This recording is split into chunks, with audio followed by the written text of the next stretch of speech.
Kaugnay pa rin sa balitang yan, SUV na may plakang 7 na sinita nang duman sa EDSA Busway. Makakusap natin ang Executive Director ng Land Transportation Office, si Atty. Greg Pau Jr. Magandang umaga po. Ay, magandang umaga po, Igan. Opo. Magandang umaga po sa lahat na nakikinig. So para sa mga may balak pang dumaan dyan sa busway, anong kakaraping reklamo nito o parusa ng driver ng SUV? Yung pong driver na dadaan po ay disregarding traffic sign. Tapos meron din pong yung violation of busway. Yun po yung mga kakaharapin pag dumaan po tayo dyan. Opo. Dito on the part, dito naman po si Mr. Ed Pan. Natikitan na po siya kahapon. Worth like 1,000 yung kanyang report. But that's only a preliminary. We already issued a show cause order po para ipaliwanag naman po na ipaliwanag niya that he is not a improper person to operate a motor vehicle.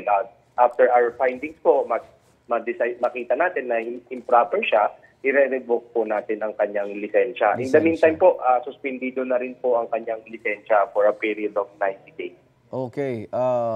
Minura, nag-dirty finger, muntik sagasaan yung ating inyong enforcer.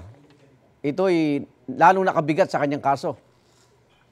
Opo, yun po, that would be another case. Hindi na po siya administrative or violation of traffic to on the part of LTO.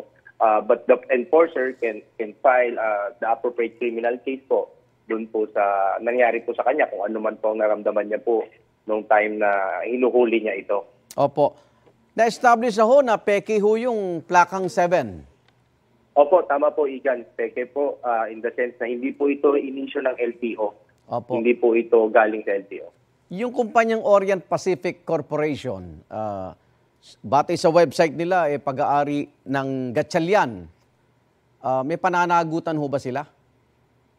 Yung pong korporasyon po, pinagpaliwanag din po natin dahil nga po dun sa paglagay ng plaka na protocol plate na 7 na peke. Opo. Pinagpapaliwanag natin why they should not be held liable for imitation and false representation. Opo. So, nakausap nyo na ho ba yung may-ari, Director?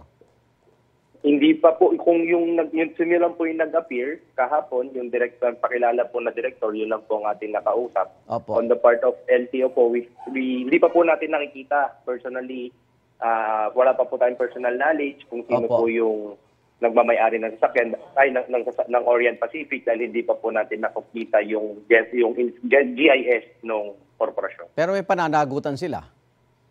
Opo, meron po. Okay. Anong reaksyon nyo nung sinabing masakit ang tiyan ng driver kaya dumaan doon? Kahit ang atin pong reaction dyan, kahit po anong emergency po yan, hindi po yan dahilan po para, unless ambulansya po kayo, hindi po dahilan para po dumaan kayo sa busway at mag-violate ng traffic. Oo. Kasi nagulat ako, baka may comfort room na kayo sa busway eh.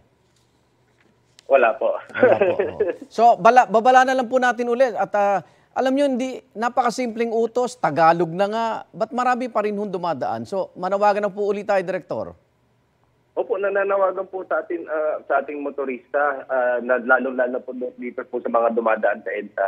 Hindi po pwedeng dumaan sa EDSA busway. Limited lang po mga pwedeng dumaan dyan. Yung pong mga bus na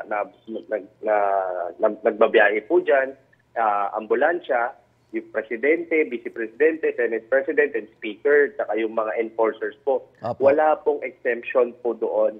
At sigurado po, pag dumaan po kayo dyan, mahuhuli po dahil marami po tayong mga deputized agents po na naka-assign sa bawat stop at bawat sa haba ng EDSA busway po. At pwedeng mapag-usapan nyo na rin na mas mataas po na parusa o penalty rin pag halal na opisyal o government official na mataas ang pwesto. Kasi barya lang po yung nababanggit nating multa dyan eh. Para sa kanila. Opo. Tama po yun. Atin pong inaaral po yan.